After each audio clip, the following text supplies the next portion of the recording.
کرنا چاہے کوئی تیرے لیے پریشانی والا معاملہ نہیں ہوگا، کیونکہ پچھلی قوموں کے لیے تو تھا کہ اس جگہ پہ عبادت کریں گے، نماز پڑھیں گے،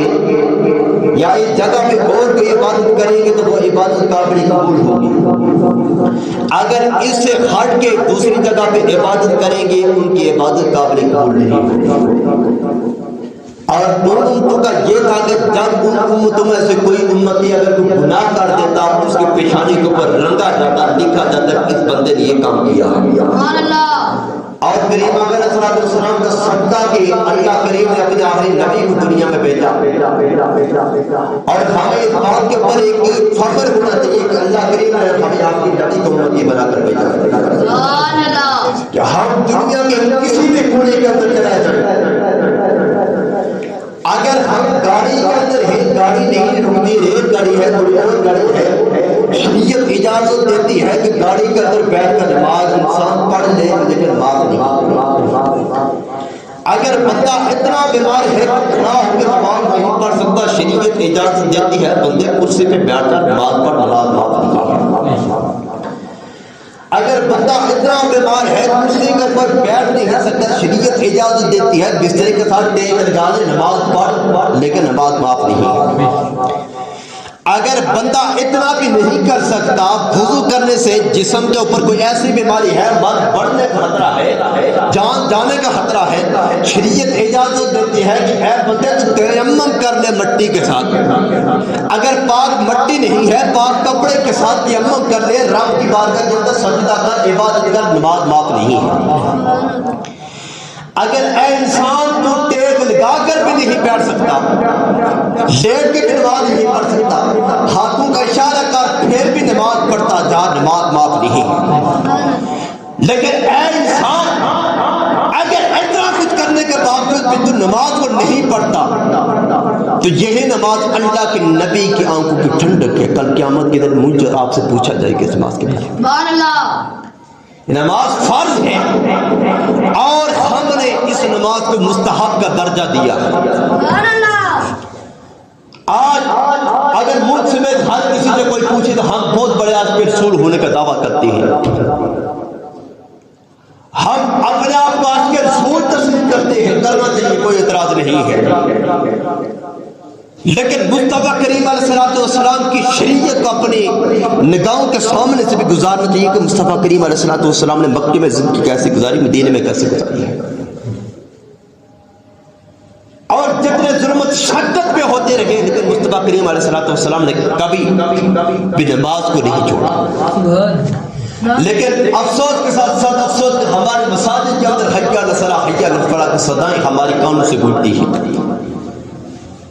دن میں 5 مرتبہ ہمارے مسجدوں سے یہ آواز آتی ہے، لیکن مسجدوں کی زند ہم نہیں جاتے، حتیٰ کہ شریعت کہتی ہے کہ اے بندے جب آذان ہو، رب کے گھر سے بلاوا آئے، اگر تو قرآن پڑھ رہا ہے قرآن کو بند کر دے، پہلے آذان کا جواب دے۔ لیکن ہم کیا کرتے ہیں، مجھ سمیت ہر بندہ سوچے، آذان ہوتی ہے ہم لوگ بات بھی کرتے ہیں فون پہ، ہم لوگ اگر لڑائی جھگڑے میں ہے پھر بھی معاملہ چلتے رہتے ہیں،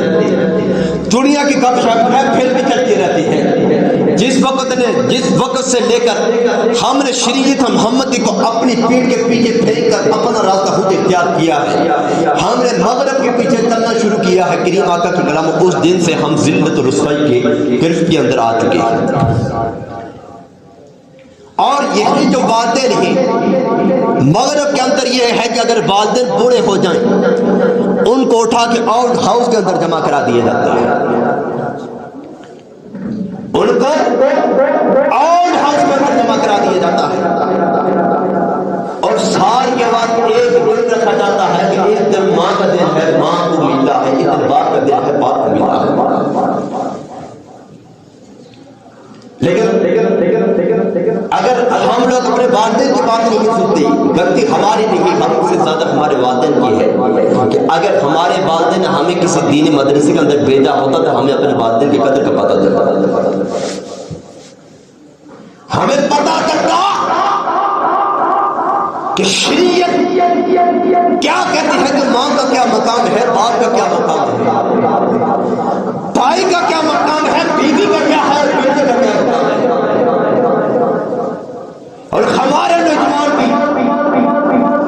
اسی بات کو دیکھ کر مغرب کے پیچھے چلنا شروع ہو گئے، اور مغرب کا اثر یہ ہے کہ جب پورے والدین کو اٹھا کر آؤٹ ہاؤس کے اندر جمع کرا دیا جاتا ہے، والدین بیچارے زندگی کی آخری سسکیاں لیتے لیتے دنیا سے چلا جاتے ہیں کہ اولاد مل جائے، لیکن اولاد کے پاس اتنا ٹائم نہیں ہوتا کہ وہ اپنے بوڑھے والدین کے چہرے کو دیکھ لیں، ان سے ملاقات کر لیں، اپنے والدین کو دیکھ لیں۔ جب وہ سال کے بعد دن آتا ہے اور وہ مغرب کے جو نوجوان ہیں فیس بک اور یوٹیوب پر پتہ نہیں کیا کیا اور اپلیکیشن ہیں ان کے اوپر اشتہار ڈال چڑھا دیتے ہیں کہ یار آج ماں کا دن ہے، مجھے ماں بڑی یاد آ رہی ہے، آج باپ کا دن ہے، مجھے باپ بڑا یاد آ رہا ہے، لیکن ارے ناداں، کیا ہم نے مغرب سے پوچھ کے والدین کی قدر کرنی ہے؟ کہ مغرب والوں یہ تو پڑھاؤ کہ باپ کے دن کتنے ہیں، ماں کے دن کتنے ہیں؟ ہم نے پوچھنا ہے تو آمنہ کے لال نبی سے پوچھنا ہے، ہم نے پوچھنا ہے تو دینی کے تاجدار سے پوچھنا ہے، کملی والے آقا والدین کے دن کتنے ہیں؟ اللہ کے نبی سے پوچھا گیا، اللہ کے نبی نے فرمایا کہ جو بندہ مومن محبت کی نظر سے اپنے والدین کے چہرے کو دیکھا اللہ کریم مقبول حج کا ثواب عطا فرماتے ہیں، اللہ کریم مقبول حج کا ثواب عطا فرماتے ہیں جو بندہ محبت کی نگاہ سے اپنے والدین کے چہرے کو دیکھے۔ صحابہ کرام نے عرض کیا یا رسول اللہ، اگر بندہ دن میں بار بار دیکھتا رہے، 100 مرتبہ دیکھ لے، کیا اتنے مقبول حجوں کا ثواب ملے گا؟ اللہ کے نبی نے فرمایا صحابہ جتنے مرضی بندہ اپنے والدین کے چہرے کو دیکھتا رہے محبت کی نگاہ سے، اتنے مقبول حج کو اس بندے کا ثواب ملے گا۔ اور اللہ کے نبی نے فرمایا کہ اگر میری والدہ سیدہ طیبہ طاہرہ آمنہ رضی اللہ تعالیٰ عنہا زندہ ہوتی اور میں حالت رہا ہوتا اور مجھے آواز دیتی محمد صلی اللہ علیہ وسلم اور میں نماز توڑ کے ماں کے بعد میں لبیک کہتا ہوا، میں نماز کو توڑ کے اپنی ماں کی بات پہ لبیک کہتا ہوا مصطفیٰ کریم علیہ السلام اور کریم علیہ السلام کے علاوہ پتا چلا کہ والدے کا بڑا مقام ہے۔ اللہ کے نبی جب دنیا کے اندر آئے اور سب سے پہلے اور معاملات کو ایک سائڈ پر رکھتے ہوئے اپنی گناہگار امت کو یاد کیا، کیا فرمایا؟ ربی حبلی امتی، مولا میری امت کی بخشش فرما دے، میری گناہگار امت ہے، اس کی کوئی بخشش کا کوئی ذریعہ بنا دے۔ حضرت مسلم بن عمر علیہ السلام بڑے بزرگ تھے، وہ کہتے ہیں کہ ہمارے محلے کے اندر ایک بابا جی قبریں کھودتے تھے اور قبریں تیار کر کے رکھ دیتے، جس کا کوئی فوت ہو جاتا اس کو وہ دفناتے اور اس قبر کی مزدوری ان سے وہ بابا جی لے لیتے، ان کی زندگی کیا یہ کاروبار۔ حضرت مسلم بن عمر کہتے ہیں کہ میرے دل کے اندر خیال آیا کہ میں جب ان بابا جی سے پوچھوں تو صحیح نہ کہ بابا جی قبرستان کے اوپر آپ کی زندگی گزر چکی ہے، بوڑھے ہو چکے ہیں، کوئی آج یہ منظر تو نظر نہیں آیا۔ وہ کہتے ہیں کہ جب میں بابا جی کے پاس گیا اور اس بابے نے چیخ ماری رونے لگی اور کہا کہ مسلم بن عمر وہ آج سے پہلے میں غفلت کے اندر پڑا تھا، شب اور روز قرآن کے اندر گزار دیتا تھا اپنی زندگی، لیکن ایک وقت ایسا آیا کہ میری آنکھوں کے اوپر سے یہ پٹی اٹھ گئی کہ میں نے کہا یہ دنیا آ گئی، اب دنیا مزرعۃ الاخرہ۔ میں نے سوچا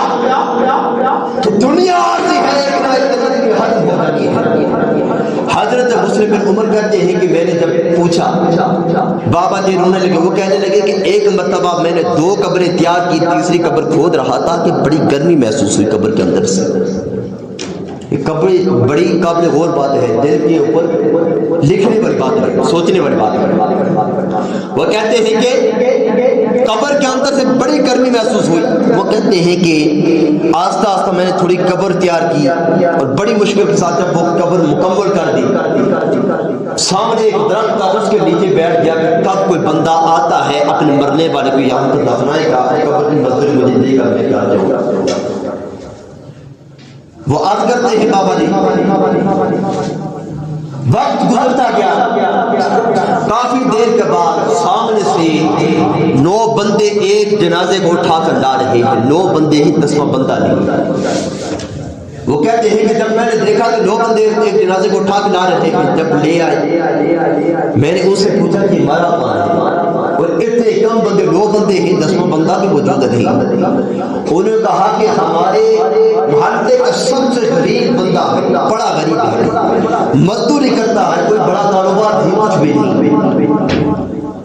لیکن جب یہ مزدور سے واپس گھر میں آتا ہے پلٹ کے مرنے کا چلا جاتا ہے، اللہ کے نبی کی ذات پر درود و سلام کے نظرانہ پیش کرتا ہے۔ اس کی زندگی کا اور کوئی عمل نہیں ہے، اور جب مر گیا اتنا غریب تھا کہ ہم نے آپس میں 9 بندوں نے چندہ کیا اور اس کے کفن و دفن کی انتظام کیا۔ وہ کہتے ہیں کہ میں نے اس قبر کی مزدوری نہیں لی، میں نے کہا کہ میری طرف سے یہ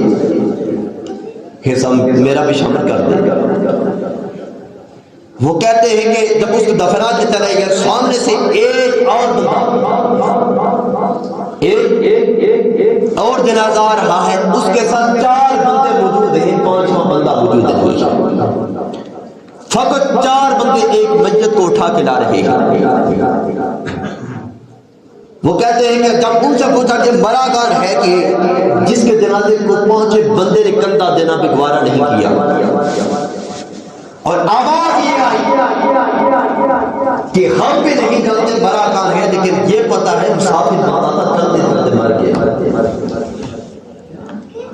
ہم بھی اس کو نہیں جانتے۔ اور حضرت مسلم بن عمر کہتے ہیں کہ بابا جی نے کہا کہ جب میں نے 3 قبریں تیار کی اور سامنے درخت کے نیچے بیٹھا تھا کہ آسمان سے 2 نورانی فرشتے آتے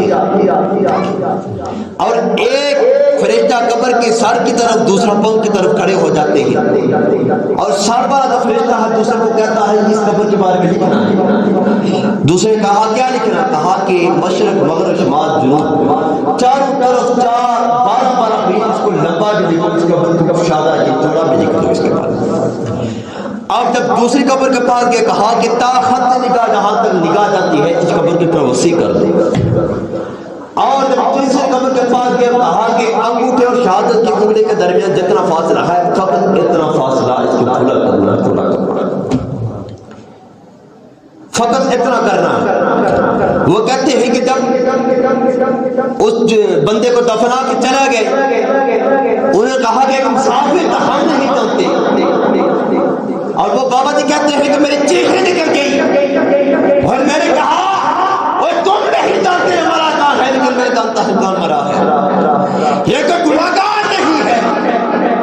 یہ کوئی عام دنیادار بندہ نہیں ہے، بلکہ اللہ کے محبوب کا سچا غلام ہے۔ اس وجہ سے کہ اس کی قبر اتنی مشرق مغرب شمال جنوب آخر نگاہ چوڑی ہے۔ وہ کہتے ہیں کہ مجھے پتا ہے کہ یہ کوئی عاشق رسول مرا ہے، اس قبر کی مزدور بھی نہیں لیتا، چلے جاؤ۔ وہ کہتے ہیں کہ جب میں اس انتظار میں تھا کہ تیسرے قبر کے بارے میں قبر کے اندر کون دفن ہوگا، وہ کہتے ہیں کہ سامنے سے اتنا بڑا قافلہ ایک جنازے کو اٹھا کے لا رہا تھا،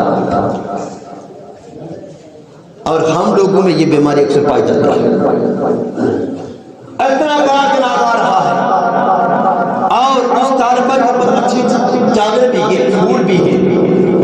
اور میں نے ان میں سے ایک بندے سے پوچھا کہ حضرت یہ مرا کون ہے، اتنے لوگ جنازے میں ہیں۔ دوسری کی طرف میرے دل کے اندر یہ خیال آیا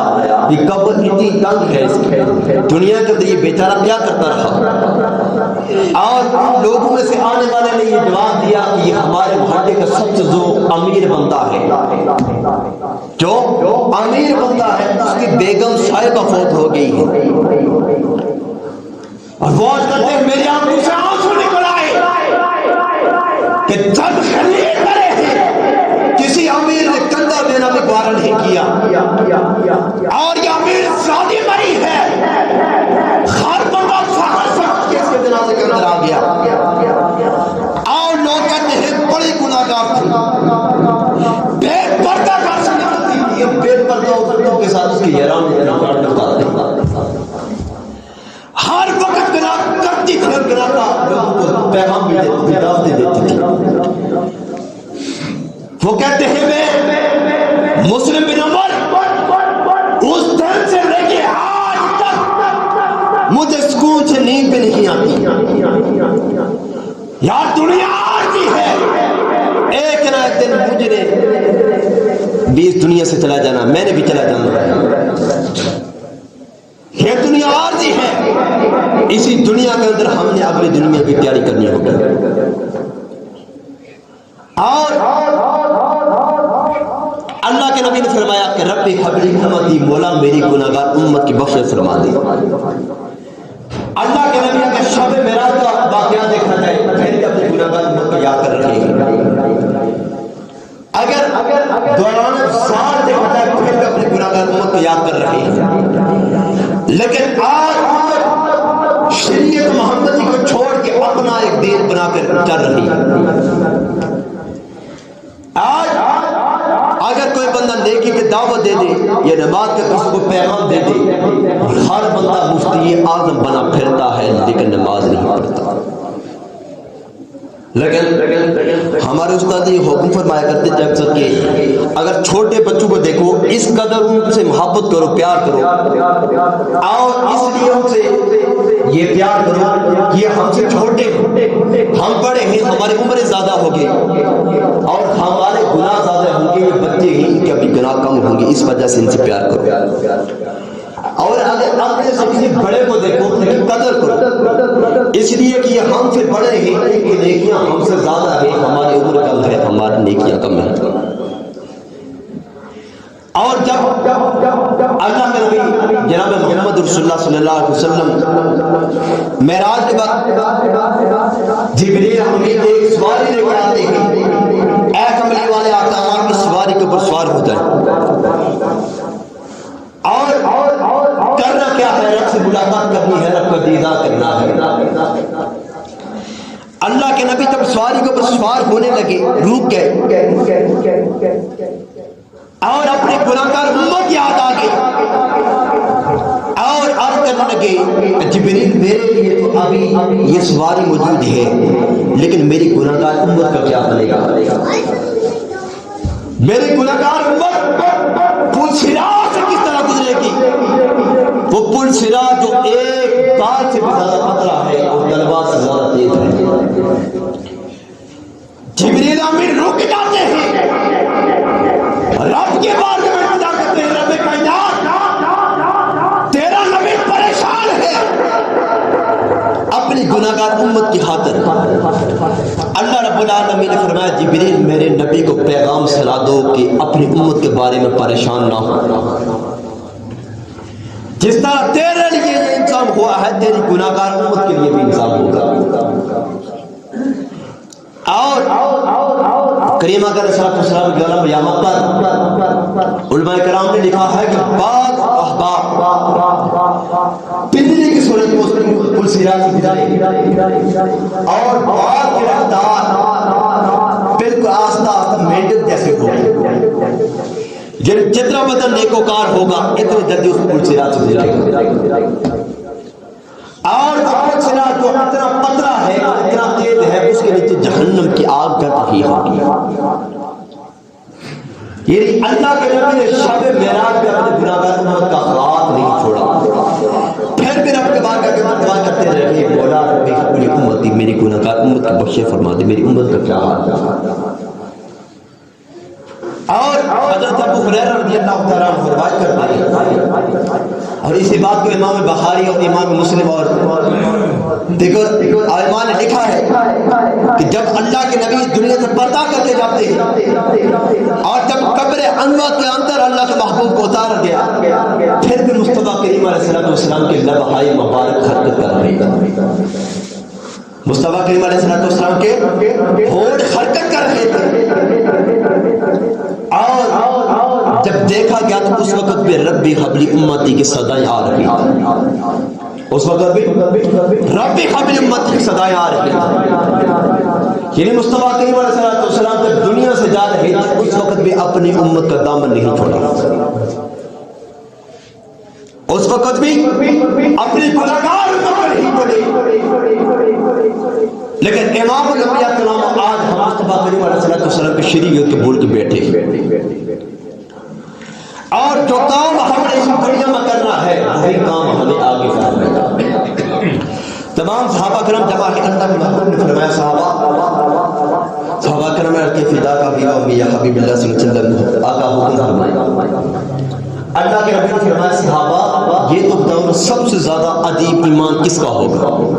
یعنی اللہ کے نبی نے اپنے گناہگار امت کی کتنی شان بیان کیا. اے صحابہ یہ تو دور سب سے زیادہ عجیب ایمان کس کا ہوگا؟ صحابہ کرام عرض کرتے ہیں اے اللہ کے نبی اگر سب سے زیادہ عجیب ایمان ہے تو فرشتوں کا ہے. معصومہ نہیں کھاتا گناہ کرتے نہیں, گناہ کا کہیں ان کے دل و دماغ آتا نہیں. اللہ کے نبی نے فرمایا صحابہ اور فرشتوں کا ایمان آتی کہ ہونا کون سا کمال ہے؟ فرشتے تو ہر وقت رب کی تسبیح بیان کرتے ہیں, رب کی پاکی بیان کرتے ہیں, رب کا ذکر و اذکار کرتے رہتے ہیں اور ہر وقت رب کی عبادت میں مشہور رہتے ہیں. صحابہ ان کا ایمان آتی کہ ہونا کون سا کمال ہے؟ صحابہ کرام عرض کرتے ہیں کہ کملی والے آقا اگر سب سے زیادہ عجیب ایمان ہے تو نبیوں کا ہوگا. اللہ کے نبی نے فرمایا صحابہ نہیں, نبیوں کا ایمان بھی عجیب ہونا کون سا کمال ہے؟ اور نبیوں کے پاس اللہ کی طرف سے وحی آتی ہے, نبیوں کا تو اللہ کریم نے معصومہ نے خطا بنا کے بھیجا ہے, نبیوں کو تو اللہ پاک نے بڑی شانوں اور بڑی فضیلتوں کے ساتھ نوازا ہے. ان کا ایمان عجیب ہونا کون سا کمال ہے؟ صحابہ کرام خاموش ہو جاتے ہیں اور خاموش ہونے کے بعد کچھ ہی دیر کے بعد عرض کرتے ہیں اللہ کے نبی اگر سب سے زیادہ عجیب ایمان ہے ہم صحابہ کا. کس کا ہے؟ ہم صحابہ کا ایمان بڑا عجیب. اللہ کے نبی نے فرمایا صحابہ نہیں, تمہارا ایمان عجیب ہونا کون سا کمال ہے؟ تم نے کیا چاند کے 2 ٹکڑے ہوتے ہوئے نہیں دیکھا؟ کیا تم نے درختوں کے میری باہر کے باتیں ہوئے نہیں دیکھا؟ اور کیا تم نے غیر مسلموں کو کلمہ پڑھتے ہوئے نہیں دیکھا؟ اور صحابہ تیرا ایمان عجیب ہونا کون سا کمال ہے؟ صحابہ کا نمبر کرتے ہیں اللہ کے نبی اللہ اور اس کا رسول ہی بہتر کرتے ہیں کس کا ایمان عجیب ہوگا, کس کا ایمان عجیب ہوگا. جب یہ بات کہی اللہ کے نبی نے فرمایا صحابہ سنو, ان لوگوں کا ایمان عجیب ہوگا جنہوں نے مجھ محمد کو دیکھا نہیں, جنہوں نے مجھ محمد کو دیکھا نہیں ہوگا بلکہ میری تعریف کو سن کر مجھ محمد سے محبت کی ہوگی, مجھ پر ایمان لائے ہوگا. صرف نام سنا ہوگا, صرف میری تعریف سنی ہوگی, صرف سنا ہوگا کہ بدوہا کے تیرے والا دنیا کے اندر آیا تھا, صرف سنا ہوگا کہ بلے بزرگ والا آیا تھا, صرف سنا ہوگا کہ عالم نشرہ کے سینے والا آیا تھا, صرف سنا ہوگا کہ یاسین کے سینے والا آیا تھا. اور صحابہ ان لوگوں کا ایمان عجیب ہوگا جنہوں نے صرف تاریخ سنی ہوگی, دیکھا نہیں ہوگا بلکہ بن دے کے محبت کی ہوگی. سبحان اللہ. صحابہ کرام کرتے ہیں کملی والے آقا وہ کون سے خوش قسمت لوگ ہوں گے جنہوں نے دیکھا نہیں ہوگا بن دے کے محبت کی ہوگی اور ان کا ایمان بھی عجیب ہوگا. اللہ کے نبی نے فرمایا صحابہ وہ اور کوئی نہیں ہے, وہ میری گناہگار امت کے لوگ ہوں گے. وہ کون ہوں گے؟ میری امت کے لوگ ہوں گے جنہوں نے دیکھا تو نہیں ہوگا بلکہ بن دے کے مجھ محمد سے محبت کی ہوگی, بلکہ بن دے کے مجھ محمد سے محبت کی ہوگی. اور جب یہ شان سنی صحابہ نے, علماء کرام نے کہا کہ صحابہ نے, اور جب یہ تورات اور زبور انجیل یہ کتابیں نازل ہوئی انبیاء پر, اور جب امت مصطفیٰ کا ذکر سنا باقی نبیوں نے رب کے بارگاہ کے اندر عرض کی مولا ہمیں بھی اس آخری نبی کو امتی بنا دے. یعنی عیسیٰ علیہ السلام جیسا جلیل القدر نبی رب کے بارگاہ کے اندر دعا کر رہے ہیں مولا ہمیں بھی اس نبی کا امتی بنا دے. اور جب امت محمدی کی باری آئی, جب امت محمدی کا ذکر سنا اپنے کتاب میں باقی نبیوں نے کہ وہ امت باقی تمام امتوں سے پہلے جنت کے اندر چلے جائے, باقی تمام امتوں سے پہلے محمدی جنت کے اندر داخل ہوگا اور تمام نبیوں سے پہلے کریم آقا علیہ السلام جنت کے اندر داخل ہوگا. اور جب نبیوں نے دیکھا کہ سب امتوں سے پہلے امت محمد جنت کے اندر داخل ہوگی، رب کی بارگاہ کے اندر دعا کہ مولا ہمیں یہ امت عطا کر، ہمیں اس امت کو نبی بنا کے بھیج۔ لیکن میرے کریم رب نے فرمایا کہ نہیں، یہ امت اس نبی کے لیے ہے کہ جس نبی کے بعد نبوت کا دروازہ بند ہو جائے گا، جس نبی کے بعد کوئی نبی دنیا کے اندر نہیں آئے گا۔ اور یہ امت اس نبی کے لیے مختص کی ہے کہ جس نبی کے بعد اللہ کریم نے نہ کسی نبی کو بھیجا ہے، بھیجنا ہے، نہ کبھی کسی رسول کو بھیجنا ہے۔ اور مصطفیٰ کریم علیہ السلام کے غلاموں، اللہ کے محبوب نے یہ اس وقت بھی اپنی گناہگار امت کی یاد کیا ہے کہ ربی هب لی امتی، مولا میری گناہگار امت کی مغفرت فرما دے، مولا میری گناہگار امت کی مغفرت فرما دے، ان کے درجات بلند فرما دے، ان کے گناہوں کی بخشش کر رہے۔ اور علماء کرام نے لکھا ہے کہ کل بروز قیامت جب سورج سوا نیزے کے اوپر ہوگا، سورج